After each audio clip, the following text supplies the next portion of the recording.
What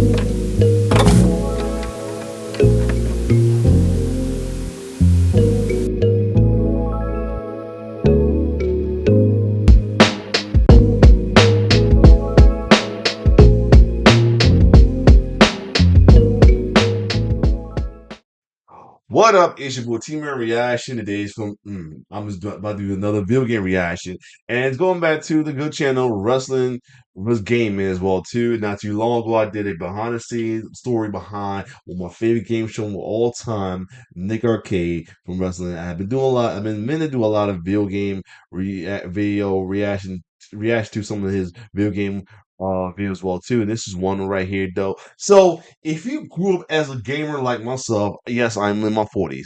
But if you go as a gamer, going to the arcades and everything from the 80s to the 90s, mainly especially around the 90s and possibly late 80s, but definitely around the 90s, no matter what game you play, they always make sure they let you know that winners don't do drugs. So this is pretty much will those use drugs? You always see that with the FBI symbol in the beginning of a lot of games before, in between the demo, the intros, and all that. You'll see a little blue screen with a little FBI symbol saying "Winners don't use drugs." So this is story behind the "Winners don't use" screen. How the FBI invaded arcades. So without further ado, let's check out this story behind as well too, because this was around time in the 90s, 80s as well too, but especially around the late 80s and the 90s mostly, they had a lot of anti-drug advertisements as well too,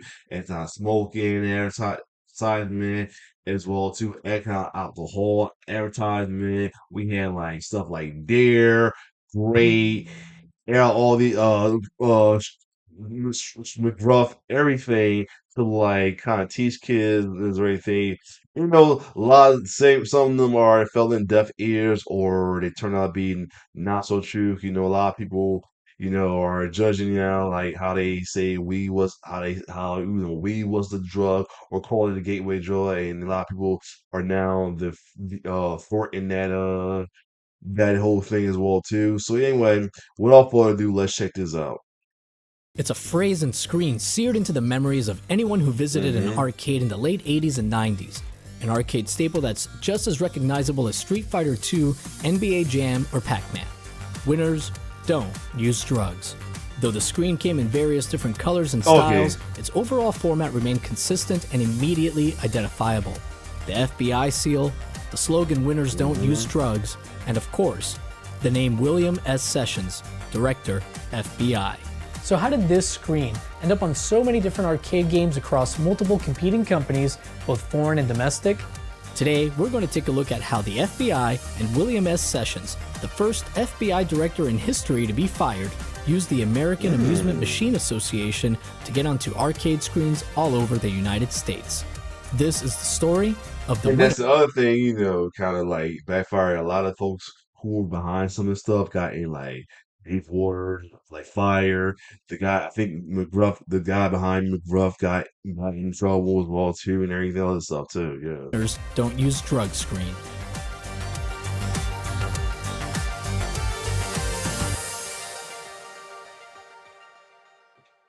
On January 10th, 1989, at the FBI headquarters in Washington, FBI Director William S. Sessions stood in front of three arcade machines: Double Dragon 2, Team Quarterback, and Ninja Gaiden. Flanked by Wow. members of the FBI and the American Amusement Machine Association, also known as the AAMA, a smiling Sessions revealed the first three games that would carry the FBI's Winners Don't Use Drugs screen. In a somewhat surreal scene, America's war on drugs had reached the arcade. hmm America's public enemy number one in the United States is drug abuse. In order to fight and defeat this enemy, it is necessary to wage a new all-out offensive. By the late 1980s, the United States war on drugs and the hysteria that accompanied it had been in full hmm swing for Yeah, nearly even had like doing books doing stuff against drugs, cartoons, TV shows, and everything. It was a big thing about the war against drugs and everything. So yeah, then say no. Oh yeah, pretty much the infamous and they say no to drugs commercial, or the most famous one.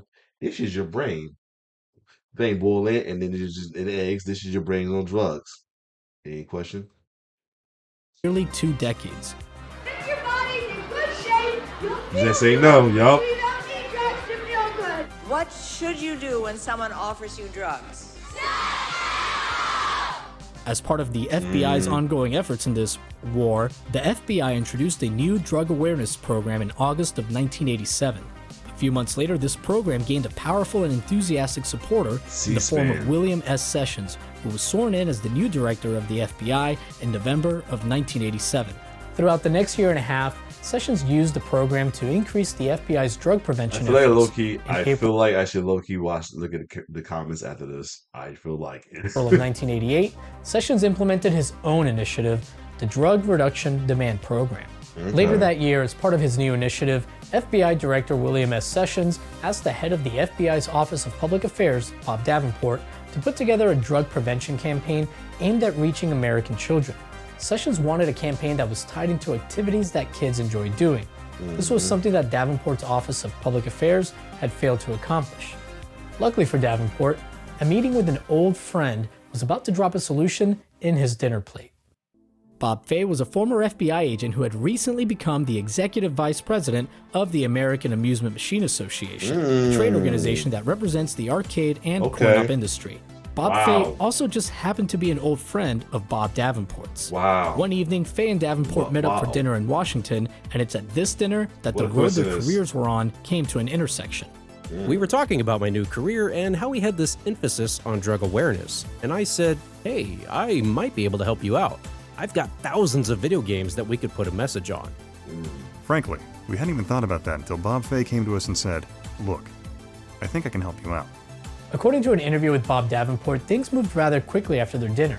Bob Fay made a few trips out to Washington to meet with the FBI in order to iron out the requirements. There were only 4 people in total that worked on the project, and Sessions' only direction to the team was for the message to be simple and recognizable.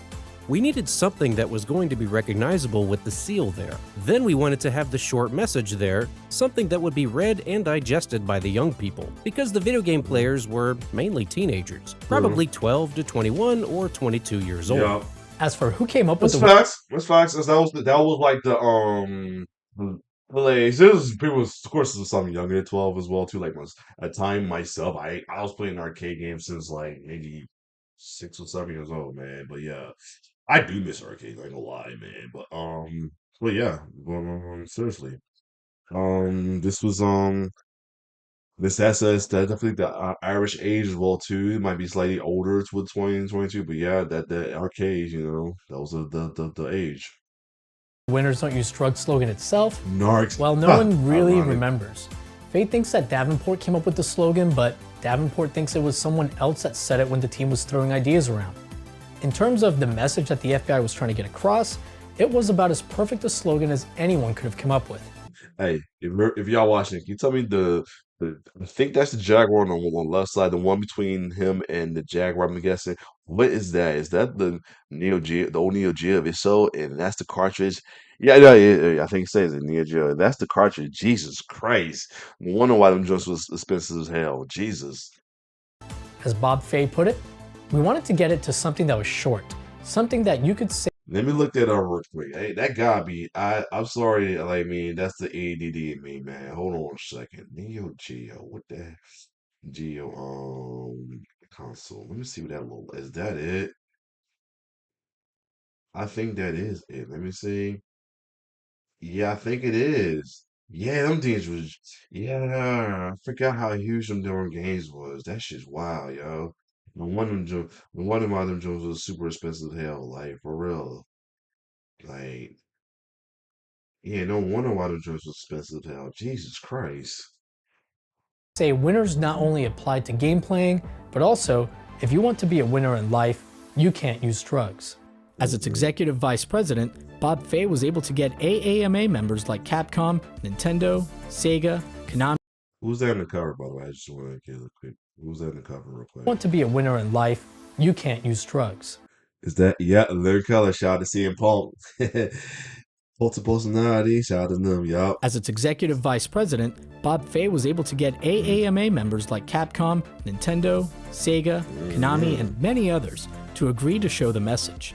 At the time of the FBI's press conference in January of 1989, 17 of the AAMA's 20 game manufacturers had already agreed to join the Winners Don't Use Drug campaign. By the end of January, a total of 10,000 cabinets had already been programmed to display the Winners Don't Use Drugs screen, and Fay expected 100,000 machines to bear the message by the end of the year.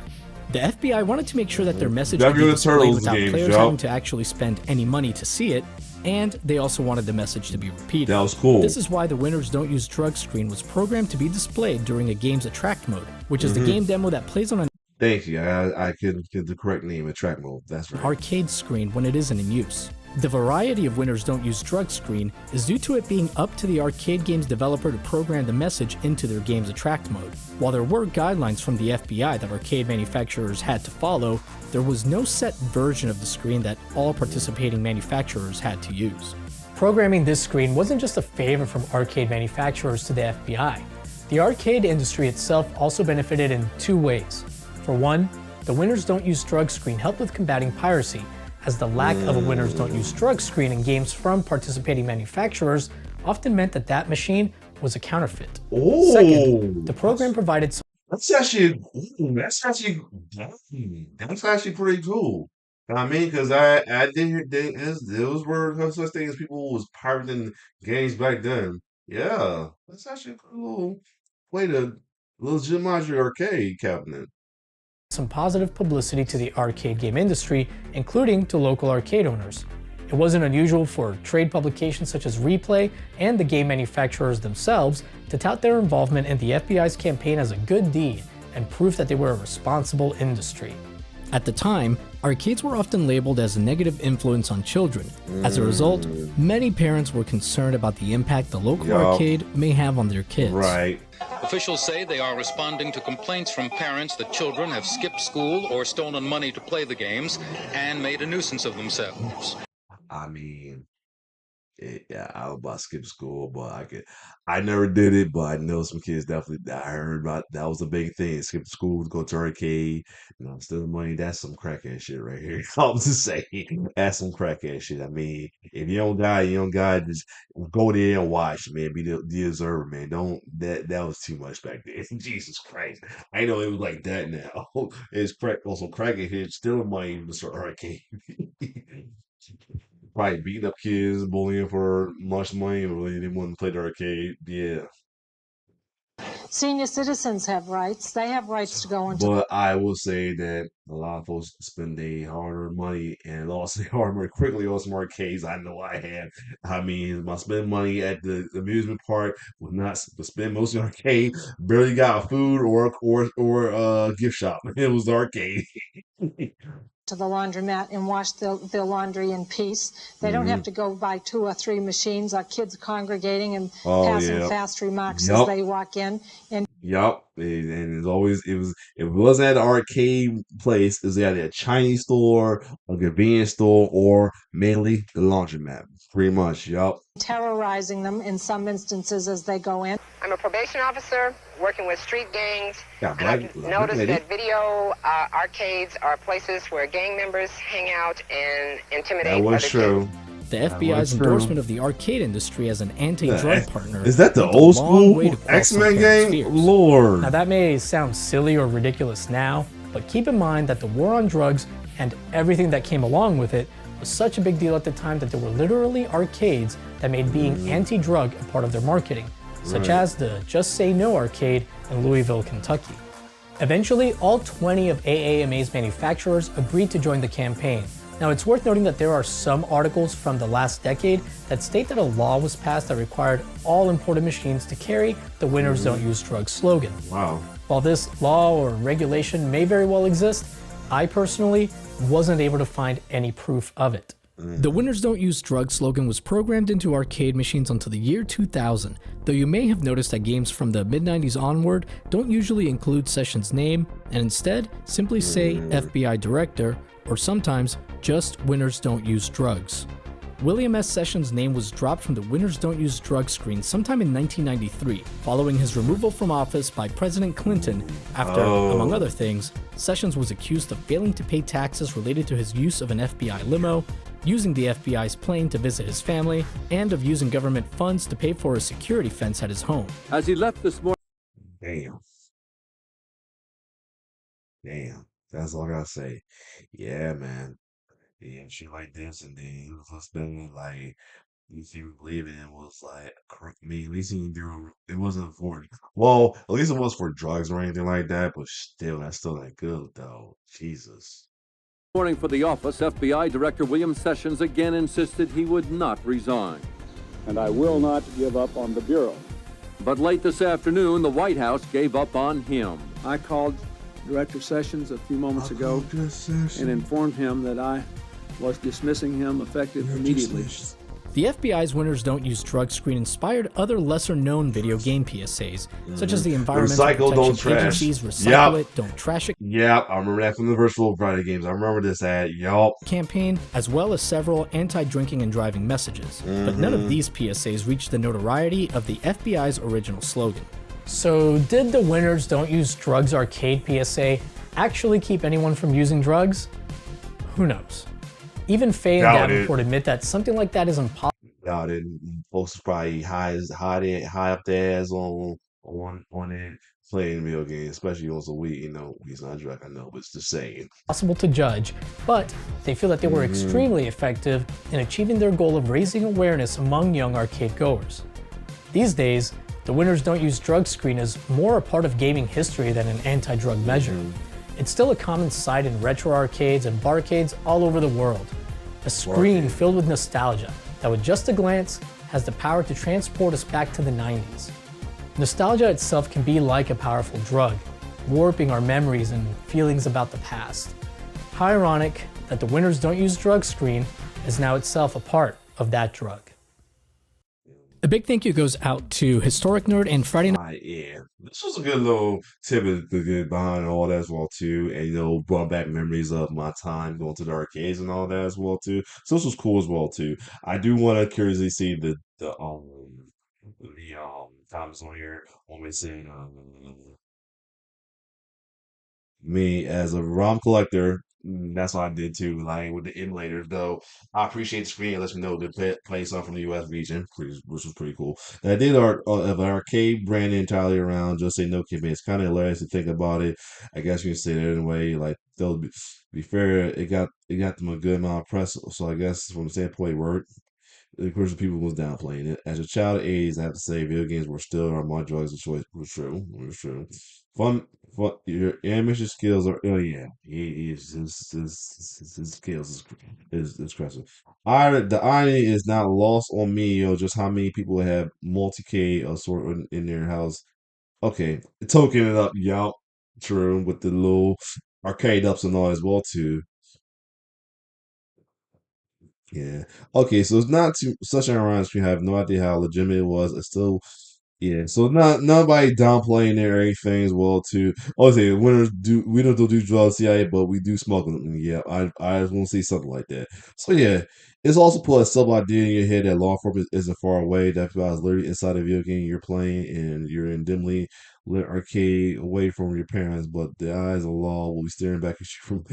All right, but anyway, this is definitely a good little history tidbit to hear about this as well too. Do shout out to Wrestling with Gaming though. He got a lot of videos I definitely want to check out as well too. Other than that, if you like my reaction, like, share, subscribe to my YouTube channel though. It's your boy T-Bird signing off. One love.